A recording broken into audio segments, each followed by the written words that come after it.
कहानी शुरू होती है एक ऐसे इंसान से जिसका नाम है शिरू, एक आम सा सैलरी मैन जो मॉडर्न जापान में रहता है। उसकी जिंदगी में ना कोई थ्रिल है ना कोई एक्साइटमेंट, बस वही पुराना बोरिंग रूटीन, हर एक दिन वही दोहराव। हर सुबह वो उठता है, बस पकड़ता है और ऑफिस चला जाता है।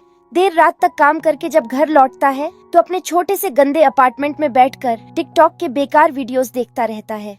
शिरू की जिंदगी में जैसे सब कुछ रुक गया था, पर उसके अंदर एक चाह थी, कुछ बड़ा करने की, कुछ अलग पाने की। और एक दिन उसकी ये चाह पूरी हो जाती है, लेकिन एक ऐसे तरीके से जिसकी उसने कभी कल्पना भी नहीं की थी। उस रात शिरू अचानक जागता है और खुद को एक सफेद खाली जगह में पाता है। चारों तरफ कुछ भी नहीं, बस एक व्हाइट वॉइड। धीरे धीरे उसकी नजर साफ होती है और सामने बैठा दिखता है एक व्हाइट हेयर्ड के-पॉप आइडल जो खुद को गॉड बताता है। लेकिन शिरू कोई 13 साल की एक्साइटेड फैन गर्ल नहीं था। वो बिना किसी भाव के बस पूछता है, मैं आखिर हूँ कहाँ? तभी वो के-पॉप गॉड बताता है कि शिरू अब मर चुका है। वो फिलहाल एक ऐसी जगह पर है जिसे लिम्बो कहा जाता है, जहाँ उसकी सोल कुछ ही देर में हमेशा के लिए मिटने वाली है। लेकिन गॉड उसे एक मौका देना चाहता है। वो कहता है, अगर तुम चाहो तो मैं तुम्हें एक नए फैंटेसी वर्ल्ड में भेज सकता हूँ जिसका नाम है मेटियस। वहाँ तुम किसी भी रूप में अपनी जिंदगी दोबारा शुरू कर सकते हो। शिरू के लिए ये किसी सपने से कम नहीं था। गॉड तुरंत एक क्लिपबोर्ड निकालता है और उस पर शिरू के लिए कुछ स्पेशल स्किल्स लिखना शुरू कर देता है जो उसकी नई जिंदगी में काम आने वाली थी। थोड़ी देर में समय पूरा हो जाता है और शिरू को उस नई दुनिया मेटियस में भेज दिया जाता है। जब शिरू दोबारा आंखें खोलता है तो खुद को एक घने जंगल के बीच में पाता है। उसे एहसास होता है ये सच में एक नई शुरुआत है। वो खुशी से उठता है और इस नई दुनिया को एक्सप्लोर करने निकल पड़ता है। कुछ देर चलने के बाद उसे दूर एक छोटा सा विलेज दिखाई देता है। वो सोचता है, चलो देखते हैं वहाँ क्या मजेदार चीजें मिल सकती हैं। लेकिन तभी उसे याद आता है कि उसके पास पैसे नहीं हैं। अगर वो ऐसे ही चला गया तो लोग उसे सस्पिशियस समझेंगे और शायद उसे खाने को भी कुछ ना दें। अचानक उसे याद आता है कि गॉड ने कहा था कि उसे बूस्टेड स्काउटिंग स्किल्स दी गई हैं, जिनसे वो महंगी चीजें और रेयर इंग्रेडिएंट्स ढूंढ सकता है और उन्हें बेचकर अच्छा पैसा कमा सकता है। वो आत्मविश्वास के साथ उठता है, एक लकड़ी का डंडा हाथ में पकड़ता है और जोर से जादू एक्टिवेट करने के लिए चिल्लाता है। लेकिन कुछ नहीं होता। वो डर जाता है, सोचने लगता है कहीं गॉड ने उसे धोखा तो नहीं दिया। लेकिन थोड़ी देर बाद उसे समझ आता है कि वो गलत शब्द इस्तेमाल कर रहा था। जब वो सर्च शब्द बोलता है तो उसकी स्काउटिंग मैजिक एक्टिवेट हो जाती है। तुरंत उसके सामने पूरे जंगल का नक्शा जैसा उभर आता है, जिसमें हर कलेक्टिबल आइटम की लोकेशन दिखाई देती है। वो समझ जाता है कि ये एबिलिटी वाकई में बहुत काम की है। फिर वो अपनी दूसरी एबिलिटी आजमाता है जो उसे किसी आइटम के बारे में ज्यादा जानकारी देती है। वो कई अलग अलग शब्दों का कॉम्बिनेशन ट्राई करता है और आखिरकार स्कैन बोलते ही उसकी एबिलिटी एक्टिवेट हो जाती है। अब वो हर चीज के बारे में डिटेल जान सकता था जो वो इकट्ठा कर रहा था। फिर शिरू बूफे पर गए किसी इंसान की तरह हर चीज उठाने लगता है। वो हर आइटम का लेवल चेक करता है और उन्हें अपने मैजिकल साइड बैग में रखता जाता है, जिसमें अनगिनत चीजें रखी जा सकती थीं, वो भी बिना किसी सब्सक्रिप्शन फी के। सारा सामान इकट्ठा करने के बाद शिरू गांव की ओर बढ़ने का फैसला करता है। सूरज ढलने तक वो आखिरकार गांव के मुख्य गेट तक पहुंच जाता है, जहां एक गार्ड बैठा था। शिरू उसे नमस्ते करता है, जिससे वो गार्ड नींद से जाग जाता है। पता चलता है कि इस गांव के सारे लोग छोटे कद के हैं और शिरू यहाँ सबसे लंबा इंसान है। गार्ड पूछता है कि क्या शिरू कोई सोर्ड्समैन है या नाइट, लेकिन उसे हैरानी होती है जब वो सुनता है कि शिरू असल में एक गैदरर है जो इस दुनिया में बहुत अनकॉमन है। गार्ड दरवाजा खोलता है और उसे बताता है कि गांव के बीचों बीच एक मेन शॉप है जो ऐसी चीजों का सौदा करती है। शिरू गांव के अंदर जाता है और चौड़ी सड़क पर चलते हुए देखता है कि लोग दूर से उसे घूर रहे हैं, ये सोचते हुए कि ये नया अजनबी आखिर है कौन। लेकिन शिरू सीधे गांव के मेन शॉप की तरफ बढ़ता है और उस अंधेरी दुकान में प्रवेश करता है। काउंटर के पीछे बैठा दुकानदार मुस्कुराते हुए उसका स्वागत करता है और पूछता है, तो बताइए आप क्या बेचना चाहते हैं? शिरू अपने बैग से एक चिकना अंडे जैसा पत्थर निकालता है। दुकानदार उसे हाथ में लेकर तुरंत पहचान जाता है, ये असल में एंटीएटर का पूप है। वो कहता है कि उसने इतना परफेक्ट सैंपल कभी नहीं देखा और शिरू से इसे 5 सिल्वर कॉइन्स में खरीदने की इच्छा जताता है। शिरू तुरंत समझ जाता है कि 5 सिल्वर कॉइन्स यानी करीब $350, यानी इतनी रकम जितनी ज्यादातर लोगों ने कभी एक साथ नहीं देखी। वो तुरंत सौदे के लिए हाँ कर देता है। दुकानदार बेहद खुश होकर अपने चेहरे को ऊपर नीचे रगड़ता है। जैसे उसे कोई अनमोल चीज मिल गई हो। वो फिर पूछता है, क्या तुम्हारे पास और भी कुछ बेचने के लिए है? तभी शिरू जंगल से जुटाए गए सारे आइटम्स टेबल पर रख देता है। दुकानदार की आंखें फटी रह जाती हैं। इतनी सारी चीजें, वो भी इतनी बेहतरीन क्वालिटी की। वो हैरानी से पूछता है, इतने कीमती सामान के साथ तुम किसी छोटे से गांव में क्यों आए हो? इन चीजों से तो तुम किसी बड़े शहर में भी ढेर सारा पैसा कमा सकते हो। शिरू तुरंत झूठ बोलता है कि वो बस एक ट्रैवलर है जो अलग अलग जगहों से चीजें इकट्ठा करता है और देश भर में घूमता रहता है। दुकानदार फिर भी उसकी टैलेंट को पहचान लेता है और उसे एक काम ऑफर करता है। वो कहता है कि पास के आइसी माउंटेन से कुछ कीमती जीम्स ला कर दे दो, लेकिन वहाँ कुछ मॉन्स्टर्स भी हो सकते हैं। शिरू थोड़ा हिचकिचाता है कि क्या उसे इतनी जल्दी ऐसे डेंजरस मिशन पर जाना चाहिए, लेकिन जब दुकानदार उसे बताता है कि इसके बदले उसे 20,000 कॉइन्स मिलेंगे, तो शिरू के पास मना करने का कोई रीजन नहीं बचता। वो सौदा मान लेता है, दुकानदार को अलविदा कहता है और गांव में घूमते हुए अपने लिए एक इन ढूंढ लेता है। वो अंदर एक छोटा कमरा किराए पर लेता है और उस सख्त बिस्तर पर लेट जाता है। पूरा दिन थका हुआ वो सोचता है, काश वो नहा पाता ताकि अपने शरीर से सारी मिट्टी और पसीना साफ कर सके। तभी दरवाजे पर दस्तक होती है। एक छोटी लड़की अंदर आती है और पानी से भरा टब रखती है ताकि शिरू खुद को साफ कर सके। लेकिन शिरू ने अपनी पूरी जिंदगी में सिर्फ शावर लिया था, तो वो हैरान होकर पूछता है, मैं इस टब का क्या करूं? लड़की कहती है, आपसे बदबू आ रही है, आपको गीले तौलिए से खुद को साफ करना चाहिए। शिरू फिर पूछता है, तुम लोगों के पास शावर नहीं है क्या? लड़की थोड़ा हैरान होकर बताती है कि यहाँ ऐसे कोई चीज नहीं होती, सिर्फ नोबल्स यानी अमीर लोग ही ठीक से नहा सकते हैं, बाकी सबको पानी और तौलिए से ही साफ होना पड़ता है। शिरू को यकीन नहीं होता कि इतनी छोटी सी चीज जैसे नहाना भी आम लोगों से छीन ली गई है। तब लड़की बताती है कि कुछ मेजेस ऐसे भी होते हैं जो मैजिक से लोगों को नहलाते हैं, लेकिन पैसे लेकर। ये सुनकर शिरू के दिमाग में एक आइडिया आता है। वो लड़की को कुछ पैसे और टिप देकर बाहर भेज देता है और दरवाजा बंद कर लेता है। फिर वो अपने स्पेल्स का अभ्यास शुरू करता है। काफी कोशिशों के बाद आखिरकार वो एक ऐसा स्पेल एक्टिवेट कर लेता है जिससे वो एक तरह का वाटर बेंडर बन जाता है। अब वो खुद अपने ऊपर पानी का मैजिक चला सकता था और आखिरकार उसे वो नहाने का मजा मिलता है जिसकी उसे जरूरत थी। नहा लेने के बाद वो तरोताजा महसूस करता है और बिस्तर पर लेट जाता है। थोड़ी देर तक अपने पुराने शावर्स को याद करता है, लेकिन फिर फैसला करता है कि अब सो जाना चाहिए ताकि अगला दिन जल्दी शुरू कर सके। अगली सुबह वो सूरज उगने से पहले उठ जाता है और फिर से जंगल की ओर निकल पड़ता है, नई चीजें इकट्ठा करने के लिए। मशरूम ढूंढते हुए उसकी नजर एक अजीब से निशान पर पड़ती है जो झाड़ियों के पीछे से आ रहा था। वो धीरे धीरे पास जाता है और झाड़ी हटाकर देखता है, वहाँ एक सड़ा गला शव पड़ा हुआ है। वो डर के मारे पीछे गिर जाता है, फिर खुद को संभालता है और ध्यान से देखने लगता है। उसे पता चलता है कि ये आदमी शायद किसी सिक्योरिटी कॉर्प का सदस्य था जो किसी मॉन्स्टर से लड़ते हुए मारा गया होगा। शिरू पहले सोचता है कि उसे यहाँ से निकल जाना चाहिए, लेकिन फिर अपना मन बदल देता है। वो उस शरीर को उठाता है, उसे जमीन में गहराई तक दफना देता है और उसकी कब्र के ऊपर उसकी तलवार को हेडस्टोन की तरह गाड़ देता है। सारा काम खत्म करने के बाद वो सोचता है कि अब कुछ खाना बना ले।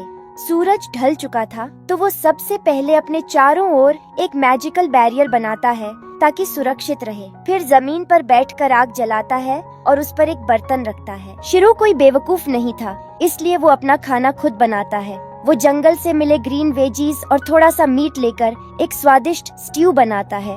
वो स्ट्यू उम्मीद से ज्यादा स्वादिष्ट निकलता है और शिरू उस दिन की रात को एक अच्छी नोट पर खत्म करता है। अगली सुबह शिरू जंगल की ओर बढ़ता है, लेकिन ये कोई आम जंगल नहीं था, ये हॉन्टेड फॉरेस्ट था, पूरी तरह डेड ट्रीज और घने फॉग से भरा हुआ, जिससे दिन के समय भी ठीक से देख पाना मुश्किल था। शिरू अपनी लाइट मैजिक का इस्तेमाल करता है और धीरे धीरे जंगल के अंदर जाता है, जानते हुए कि ये जगह मॉन्स्टर से भरी हुई है। लेकिन जितना दूर उसकी नजर जाती है, वहाँ कोई जीवित क्रीचर नहीं दिखता। वो तुरंत अपने काम में लग जाता है। जो भी वैल्यूएबल चीज मिलती है उसे इकट्ठा करना शुरू कर देता है। थोड़ी देर में उसने जंगल की सफाई कर ली और बाहर निकलने का फैसला करता है। वो एग्जिट की तरफ रोशनी देखता है और तेजी से दौड़ता है, ये नहीं जानता कि वो सीधे एक डेंजरस लेज की तरफ बढ़ रहा था। अचानक वो कैवन में गिर जाता और शायद जल्दी नहीं सोचता तो मर ही जाता। लेकिन अपनी क्विक थिंकिंग से वो फ्लाइट मैजिक का इस्तेमाल करता है और हवा में तैरते हुए खुद को कंट्रोल कर लेता है। धीरे धीरे जमीन पर उतरता है और राहत की सांस लेता है। शिरू को अब एहसास होता है कि मौत से कितना पास था। वो तय करता है कि अब और ज्यादा सावधान रहेगा और चीजों को गंभीरता से लेगा। फिर वो केव के अंदर अपनी लाइट मैजिक का इस्तेमाल करता है और उसकी सरप्राइज के लिए वहाँ हर तरफ अलग अलग तरह के ऑर्स भरे हुए हैं। वो तुरंत एक छोटा हैमर निकालता है और काम शुरू कर देता है। आसपास के रॉक्स से ऑर्स निकालने लगता है। कुछ ही देर में उसका बैग अच्छी मात्रा में भर जाता है। दूर एक और दिखाई देता है, लेकिन अचानक आई अर्थक्वेक ने उसे याद दिला दिया कि वो यहाँ ज्यादा समय नहीं बिता सकता। तो शिरू जल्दी से अपनी फायरबॉल मैजिक का इस्तेमाल करता है और रॉक को तोड़कर और जल्दी हासिल करता है। खुशी की बात ये है कि ये और वही था, मिस रियल और जो शॉपकीपर चाहता था। वो इसे तुरंत अपनी पॉकेट में रख लेता है, लेकिन अर्थक्वेक आने के बाद भी और आगे जाने का फैसला करता है। थोड़ी देर बाद उसे टनल के अंत से नीली रोशनी दिखाई देती है। वो उसका पीछा करता है और देखता है कि वहाँ एक ओपनिंग है और बीच में एक ब्लूएस्ट लेक है जो उसने अब तक कभी नहीं देखा। शिरू जल्दी से रॉक्स के नीचे उतरता है और लेक को स्कैन करता है। ये निकलता है एसएस टियर मैजिकल वाटर, अब तक की सबसे कूलेस्ट चीज जो उसने खोजी है। शिरू तुरंत तय करता है कि उसे इसका कुछ हिस्सा अपने साथ ले जाना चाहिए, लेकिन फिर उसे ये सोचने में समय लगता है कि क्या उसके पास इतना बड़ा कैंटीन है और क्या पानी लीक तो नहीं करेगा। लेकिन इससे पहले कि वो कुछ डिसाइड कर पाता, अचानक एक विशाल काला ड्रैगन लेक की गहराई से निकलता है। ड्रैगन हर तरफ पानी फेंकता है। शिरू पूरी तरह भीग जाता है और चिल्लाता है, कौन मुझे मेरी गहरी नींद से उठाया। शिरू ने अब तक काफी देखा था, इसलिए वो डरता नहीं है। वो वापस अपने डिफॉल्ट स्टेट में चला जाता है, वही सोललेस सैलरी मैन जो हमेशा हर किसी के सामने झुकता रहा। वो ड्रैगन के सामने झुकता है और कहता है कि उसकी जगह में प्रवेश करने के लिए माफी चाहता है। ड्रैगन को ये सब हंसी का कारण लगता है। उसने कभी किसी आदमी को इतनी नर्व के साथ झुकते नहीं देखा। वो पूछता है कि शिरू असल में कौन है। शिरू जवाब देता है कि वो एक नॉर्मल ह्यूमन है, लेकिन ड्रैगन को विश्वास नहीं होता। वो शिरू में बह रही इमेंस मैजिकल एनर्जी महसूस कर सकता है जो लगभग ड्रैगन की मैजिकल एनर्जी के बराबर थी। ड्रैगन पूछता है कि क्या शिरू उसकी मदद कर सकता है, क्योंकि केवल कोई ऐसा इंसान जिसके पास बहुत ज्यादा मैजिक हो ही उसकी समस्या हल कर सकता है। ड्रैगन बताता है कि उसके पास एक एग है जो बहुत समय से हैच नहीं हो रहा और पूछता है कि क्या शिरू उसकी मदद कर सकता है। वो कहता है कि इसके बदले वो शिरू से मुफ्त में कुछ नहीं लेगा। ड्रैगन पानी को छूता है और पानी से dozens of huge miss real ores निकलते हैं। शिरू तुरंत इस डील को मान लेता है। ड्रैगन एक ब्लैक एग निकालता है और शिरू की ओर फेंक देता है। शिरू एग को पकड़ता है और सुनने की कोशिश करता है कि क्या हार्ट बीट है, लेकिन सोचता है कि अब उसे इस एग के साथ क्या करना है। तभी उसे याद आता है कि एग्स को गर्म होना चाहिए। वो अपनी हीट मैजिक का इस्तेमाल करता है और शेल में गर्मी पैदा करता है, लेकिन शेल अचानक शिरू की एनर्जी को चूसने लगता है और शिरू सोचने लगता है कि कहीं ये स्कैम तो नहीं और क्या वो मरने वाला है। शिरू बेहोश हो जाता है और खुद को गर्म पानी से घिरा पाता है। वहीं एक और के-पॉप गॉड ब्लैक हेयर वाला प्रकट होता है और कहता है कि शिरू ने जो करना शुरू किया है वो इस दुनिया के फ्लो को डिस्टर्ब कर रहा है। शिरू पूछता है कि क्या वो मर गया है। गॉड जवाब देता है, नॉट येट, और फिर शिरू अपने सेंसेस में लौटता है। अंधेरे में जागते हुए वो अपनी लाइट मैजिक का इस्तेमाल करता है और पाता है कि बेबी ड्रैगन सफलतापूर्वक एग से हैच हो चुका है। ड्रैगन बहुत खुश लगता है और बेबी ड्रैगन जमीन पर अपने पैरों को स्थिर करता है। ड्रैगन शिरू का धन्यवाद करता है और पूछता है कि वो बेबी ड्रैगन को क्या नाम देगा। शिरू थोड़ी बेवकूफी में बेबी ड्रैगन का नाम रख देता है, बी।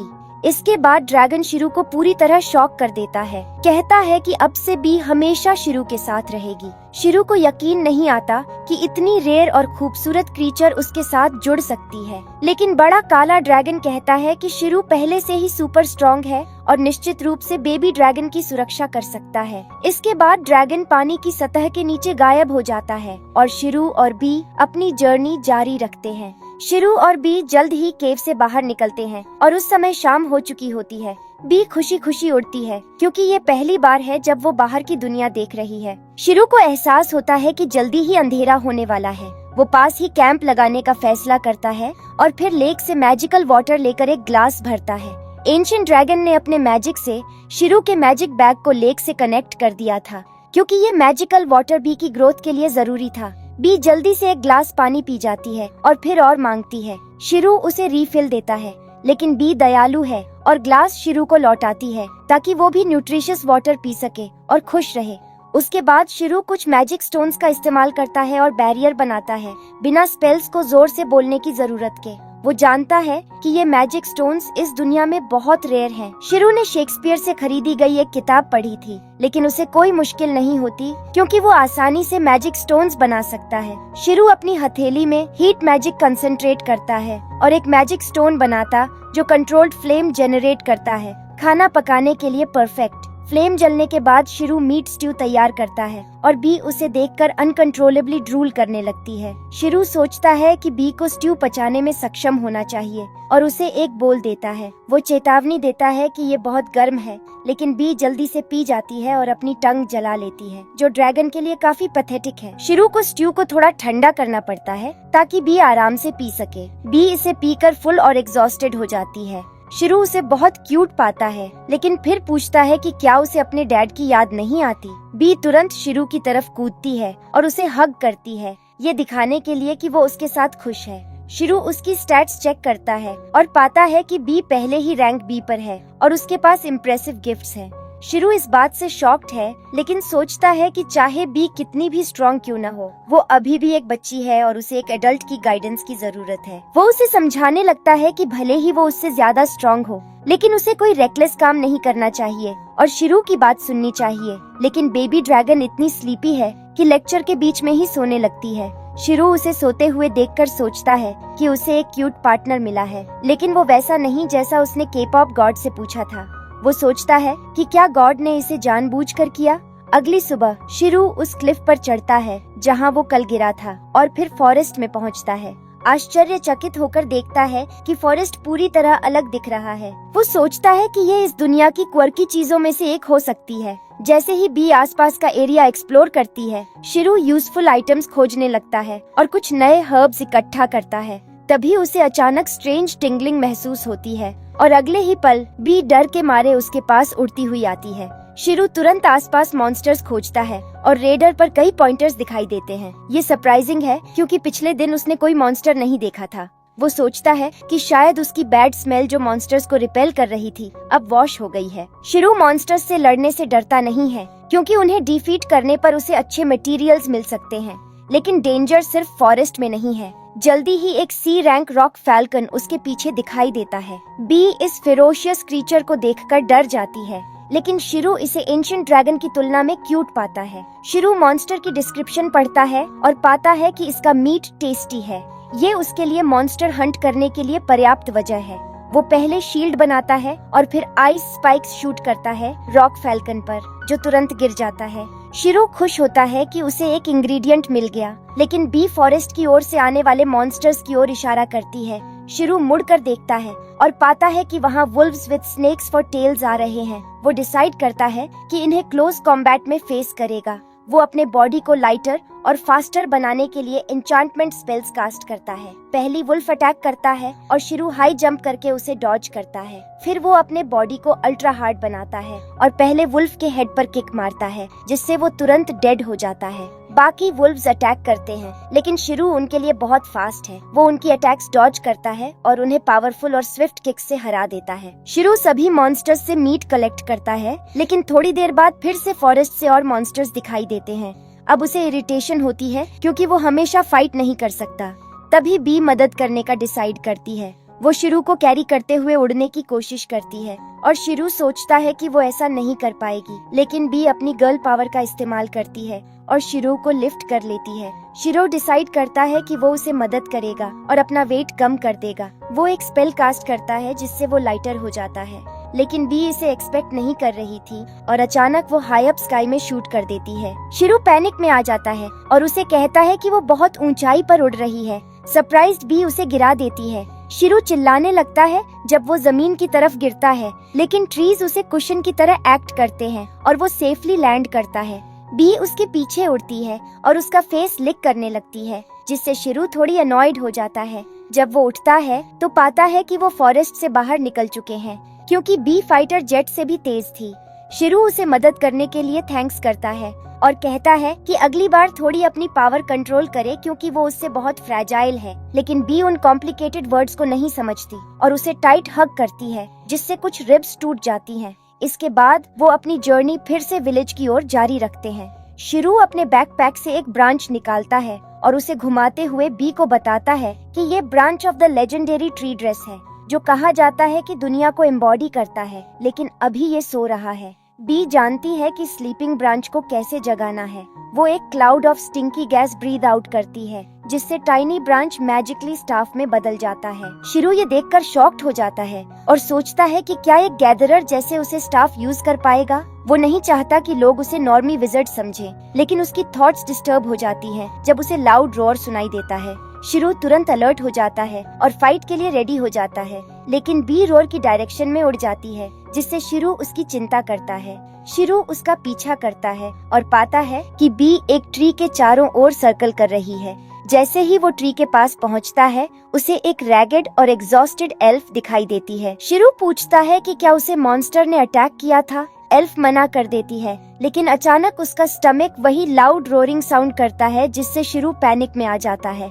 एल्फ वुमन शिरू को बताती है कि उसने पिछले 3 दिन से कुछ नहीं खाया है। शिरू को यकीन नहीं आता कि वो टेरिफाइंग रोर सच में उसके स्टमक से आ रहा था। वो पानी मांगती है और शिरू तुरंत उसे अपनी बोतल दे देता है। एल्फ वुमन एक ही गल्प में सारी पानी पी जाती है। पानी पीने से उसे थोड़ी रिलीफ मिलती है, लेकिन उसकी भूख कम नहीं होती। शिरू अपना लंच बॉक्स खोजता है जो उसने साथ लाया था। वो उसे एल्फ गर्ल को ऑफर करता है। एल्फ ग्रीडीली उसे डिवावर कर देती है और फिर खुशी से hyper beam of Joy shoot करती है। वो कहती है कि खाना इतना डिलीशियस है कि उसे लगता है जैसे वो हेवन जा रही है। शिरू शॉक्ड है क्योंकि उसने कभी नहीं सोचा था कि एल्व्स ऐसा यूनिविलाइज्ड बिहेव कर सकते हैं, लेकिन वो बताता है कि खाना सिर्फ इसलिए अच्छा टेस्ट कर रहा है क्योंकि वो पिछले 3 दिन से स्टार्विंग थी। शिरू फिर पूछता है कि इतना जल्दी फूड कैसे खत्म हो गया जबकि पास में ही एक विलेज है। एल्फ अनकंफर्टेबल हो जाती है।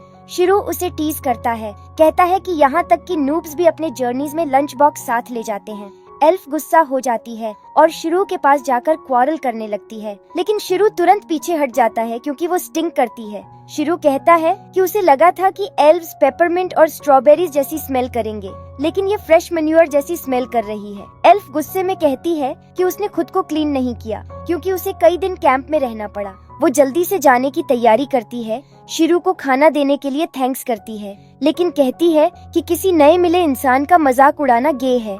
एल्फ वहाँ से दौड़कर चली जाती है और शिरू अपने फर्स्ट एनकाउंटर के बाद डिसअपॉइंटेड रह जाता है। वैसे शिरू फिर से मटेरियल्स इकट्ठा करने लगता है और फॉरेस्ट से बाहर निकलता है। बी दूर से एक कैरेज देखती है जो उनसे 1 माइल दूर से आ रही है। शिरू इम्प्रेस्ड है। कैरेज पास आती है और शिरू शॉक हो जाता है क्योंकि इसे यूनिकॉर्न खींच रहा है। कैरेज चलाने वाला मर्चेंट भी सरप्राइज्ड होता है और पूछता है कि शिरू यहाँ क्या कर रहा है। शिरू बताता है कि वो टोर्मी विलेज पैदल जा रहा है। मर्चेंट का फैमिली कैरेज से बाहर पीक करता है कि कौन बाहर है। मर्चेंट शिरू के स्टाफ को देखकर पूछता है कि क्या वो विज़र्ड है। शिरू नर्वस होकर जवाब देता है कि वो सिर्फ एक गैदरर है। ये और इम्प्रेसिव है क्योंकि गैदरिंग एक्सपर्ट्स इस दुनिया में काफी रेयर होते हैं। फिर वह मैन शिरू को इनवाइट करता है कि वो उनके साथ कैरेज राइड करे क्योंकि वो भी टॉर्मी विलेज जा रहे हैं। वो पूछता है कि क्या इतना टॉल और हैवी इंसान कैरेज पर राइड कर सकता है, लेकिन उसे कोई प्रॉब्लम नहीं होती। शिरू उनका ऑफर एक्सेप्ट करता है और कैरेज में एंटर करता है। वो सीखता है कि किड्स उसे अम्यूजिंग पाते हैं क्योंकि वो एक्सट्रीमली टॉल है। जैसे ही शिरू फैमिली को राइड देने के लिए थैंक्स करता है, वो कहते हैं कि ये कोई बड़ी बात नहीं है क्योंकि इस रीजन में लोग हमेशा एक दूसरे की हेल्प करते हैं। वे उसके प्रति काफी फ्रेंडली हैं और शिरू सोचता है कि वो अपने ही भले के लिए बहुत ट्रस्टिंग है। वो उनसे पूछता है कि अगर वो बैंडिट होता तो वे क्या करते, और फिर किड्स को डराने की कोशिश करता है, लेकिन बॉय कहता है कि वो बैंडिट नहीं हो सकता क्योंकि बेल नहीं बजी। शिरू समझ नहीं पाता तो वुमन उसे एक बेल दिखाती है जिसमें मैजिक क्रिस्टल है। बेल तब बजती है जब कोई बैड पर्सन पास होता है। शिरू इस आइडिया से इम्प्रेस्ड होता है और सोचता है कि वो खुद भी ये मैजिक क्रिस्टल बना सकता है। उसी समय उसे याद आता है कि उसने अपना इंट्रोडक्शन नहीं दिया, तो वो फैमिली को अपने बारे में बताता है और वे भी अपने बारे में इंट्रोड्यूस करते हैं। कैरेज चलाने वाले मैन का नाम पैलम है, उसकी पत्नी का नाम इलाइजा है और उनके बच्चे यूनान और केन हैं। ग्रीटिंग के दौरान बी अचानक नॉइजेस बनाने लगती है और किड्स नोटिस करते हैं कि आवाज शिरू की बैक से आ रही है। वे उत्सुक होते हैं कि वो कोट के नीचे क्या छुपा रहा है। शिरू नर्वस हो जाता है और बताता है कि ये एक रेयर मॉन्स्टर है, तो शायद उन्हें देखकर शॉक लगेगा। इलाइजा कहती है कि ये कोई बड़ी बात नहीं है, क्योंकि एडवेंचरर्स के पास अक्सर मॉन्स्टर्स होते हैं। ये स्टेटमेंट शिरू को कॉन्फिडेंस देता है कि वो बी को बाहर आने दे, लेकिन पहले उसे वार्न करता है कि किसी को मत बाइट करना। किड्स बी की क्यूटनेस से फैसिनेटेड हो जाते हैं, लेकिन पेरेंट्स सरप्राइज्ड हैं, क्योंकि ड्रैगन्स काफी रेयर मॉन्स्टर्स हैं। पेलम शिरू से पूछता है कि क्या वो ड्रैगन नाइट है, क्योंकि उसके पास एक पेट ड्रैगन है। शिरू बताता है कि उसने कोइंसिडेंस से ड्रैगन एग पाया और उसे हैच किया। ये बात पेलम और इलाइजा के लिए और भी शॉकिंग है। वे कहते हैं कि ड्रैगन नाइट्स बहुत रेयर होते हैं और ड्रैगन्स तो और भी रेयर हैं। शिरू अब ड्रैगन नाइट्स के बारे में क्यूरियस हो जाता है और अपने पास्ट लाइफ में देखे हुए एनिमे के आधार पर सोचता है कि वे सच में रियल बैडasses होंगे। जल्दी ही नाइट आ जाती है और फैमिली डिसाइड करती है कि कैंप सेटअप करे। शिरू लाइट क्रिएट करता है और फिर कैंप साइट के चारों ओर मैजिक स्टोन्स रखता है ताकि बैरियर बन सके। वो सबको बताता है कि मैजिक स्टोन्स मॉन्स्टर्स को दूर रखेंगे, लेकिन अगर कुछ हुआ तो बी उन्हें अलर्ट करेगी। फैमिली शिरू और मैजिक स्टोन्स पर कम और बी पर ज्यादा भरोसा करती है, जिससे शिरू थोड़ा डिसअपॉइंटेड होता है। इसके बाद इलाइजा डिनर प्रिपेयर करने की तैयारी करती है, लेकिन शिरू उसे कहता है कि उसे कुक करने दे। वो अपने मैजिक बैग से कुकिंग यूटेंसिल्स और इंग्रेडिएंट्स निकालता है, जो फैमिली के लिए एक और सरप्राइज है। शिरू आज जो इंग्रेडिएंट्स इकट्ठा किए थे उनसे फूड प्रिपेयर करता है और एवरीवन टेस्ट देखकर अमेज्ड हो जाता है। पलम तो इतना खुश होता है कि रोने लगता है, क्योंकि उसने हर दिन जर्नी में सिर्फ ड्राइड मीट खाया था। वो कहता है कि शिरू जरूर मैजिशियन है और वो मैजिशियन ऑफ टेस्ट है। एवरीवन इस बात पर हंसता है और फिर सिंगिंग और डांसिंग करता है, उसके बाद सो जाता है। शिरू के लिए ये एक नया एक्सपीरियंस है, क्योंकि वो अर्थ पर हमेशा डिनर अकेले ही खाता था और उसे लगता है कि कंपनी में खाना खाना सच में बहुत अच्छा लगता है। लेकिन यहीं पर यह एपिसोड खत्म हो जाता है। अगर आपको वीडियो पसंद आया हो तो प्लीज लाइक जरूर करें और चैनल को सब्सक्राइब करके बेल आइकॉन को ऑल पर सिलेक्ट करना ना भूलें। Thanks for watching. मिलते हैं अगले वीडियो में, तब तक के लिए बाय बाय, टेक केयर।